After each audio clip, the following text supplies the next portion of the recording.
Joining me now with more on today's court rulings in Bahrain is Hans Hogrefe, the Chief Policy Officer for the organisation Physicians for Human Rights. Hans, thank you very much for joining us. Thank you, Jane, for having us. Now, what's your reaction to the Bahrain government's assertion that these doctors were, as they describe them, involved with the hardline protesters in seeking regime change?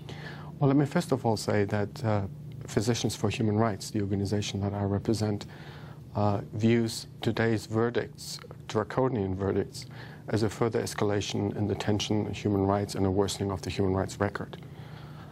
Medical doctors and medical professionals have taken an oath to provide impartially, without any bias, the medical skills and services to those who are in need. Our have issued earlier this year, which is called Do No Harm, and I encourage your viewers to read it on our website, uses to establish occurrences that led to their arrests and the situation that these medical professionals found themselves in, and we have found no evidence that they were involved in anything else but providing medical services to those in need according to their professional and ethical obligations. Now, you have found evidence, though, that some detainees have been tortured. What do you know about the way these doctors are being treated? Oh, the doctors, while they were detained, were treated horrifically and actually went on a hunger strike to protest their conditions. We have urged, as in response to their release, that they get full medical access to see in what medical condition they're in right now. Can the Obama administration do anything about this? After all, the Fifth Fleet is based in Bahrain. Is there any influence that they can use?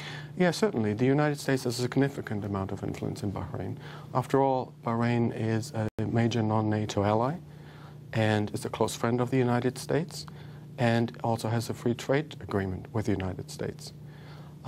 Only because we're talking about a close friend and ally should not mean that we should mince words. We should be just as open and honest with them and just as straightforward with them as we are with any other country in calling on these countries to oblige by their own international obligations that they have undertaken. For Bahrain, that certainly arises from the International Covenant on Civil and Political Rights, which Bahrain, after all, has ratified, has undertaken these obligations. And the trials and the mechanisms that were used during the trials, which is the military hybrid court, basically fly in the face of international legal norms and standards. Hans Hogrefe, thank you very much indeed for joining us.